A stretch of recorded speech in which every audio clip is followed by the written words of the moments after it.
ரசிகர்களா நீங்க? அப்ப நீங்க பார்க்க வேண்டிய வீடியோ தாங்க இது. வாங்க நம்மளோட A to Z சீரிஸோட ஃபர்ஸ்ட் வீடியோவா பார்க்கலாம். ஒவ்வொரு வருஷமும் உலகத்துல இருக்க எல்லா சிறந்த நடிகர்களும், இயக்குனர்களும் மற்றும் தொழில்நுட்ப கலைஞர்களும் ஒண்ணா சேர்ந்து சினிமாவ கொண்டாடுறதுக்காக ஏற்பாடு பண்ண ஒரு சிறந்த நிகழ்ச்சி தான் இந்த அகாடமி விருதுகள்.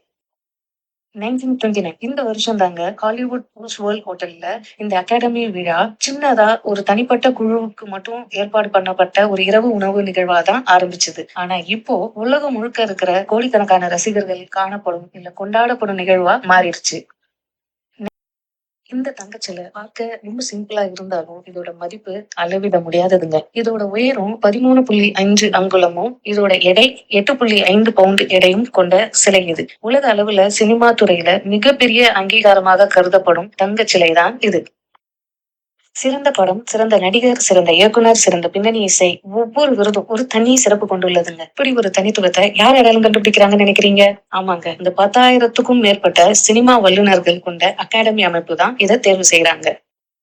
இவ்வளவு சிறப்புமிக்க இந்த விழாவிலையும் சில மறக்க முடியாத தருணங்கள் இருக்குங்க. அதுல முக்கியமானது லாலா லேண்ட் மற்றும் மூன்லைட் படம் வெற்றியின் குழப்பம். இந்த 2 படத்தையும் வெற்றியை அனௌன்ஸ் பண்ணும்போது இதோட கேட்டகரிய மிக்ஸ் பண்ணிட்டாங்க. சோ அதுக்கப்புறம் அங்க உள்ள டீம் மெம்பர்ஸ் வந்து கன்ஃபார்ம் பண்ணி அதுக்கப்புறம் தான் இந்த குழப்பம் வந்து கிளியர் ஆச்சு. இது ஒரு சம்பவம். இன்னொன்னு, ஹீத் லெட்ஜர் இறந்த பிறகு அவர் பெற்ற விருது. ஹாலிவுட் படமான ஜோக்கர் படத்துல நடிச்சவர் தான் ஹீத் லெட்ஜர். அவர் இறந்த பிறகு அவர் பெற்ற விருது ரொம்ப சிறப்பு வாய்ந்ததா இருந்தது. அவருடைய அவார்டு அனௌன்ஸ் பண்ண பிறகு அந்த அரங்கமே எழுந்திருச்சு நின்னு அவருக்கு ஸ்டாண்டிங் அவேஷன் கொடுத்தாங்க. இது அகாடமி விருதுல மறக்கவே முடியாத தருணங்கள்ல ஒண்ணுங்க.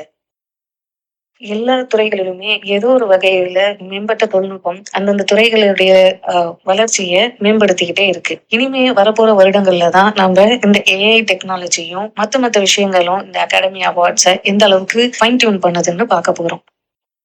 அகாடமி அவார்ட்ல உள்ள ஜட்ஜஸ் மட்டும்தான் இந்த சிறந்த படத்தை ரெடி பண்ணணும்ன்றது இல்லைங்க. அது பாக்குற வியூவர்ஸா நாமளும் ரெடி பண்ணலாம். நீங்க அகாடமி அவார்ட் ரெகுலரா வாட்ச் பண்ற ஆளா இருந்தா நீங்க இது வரைக்கும் பார்த்த வேர்ல்டு வைட் படத்துல எது இந்த வருஷம் அகாடமி அவார்ட் வின் பண்ணணும்ன்ற ரெடி பண்ணுங்க. நீங்க ப்ரெடிக்ட் பண்ணியிருந்தீங்கன்னா எங்களுக்கு கமெண்ட் பண்ணுங்க. மார்ச் 2ஆம் தேதி நடக்க போற அகாடமி அவார்ட்ல உங்களோட ப்ரெடிக்ஷன் கரெக்டா இருக்கான்னு பாப்போம். Bye by.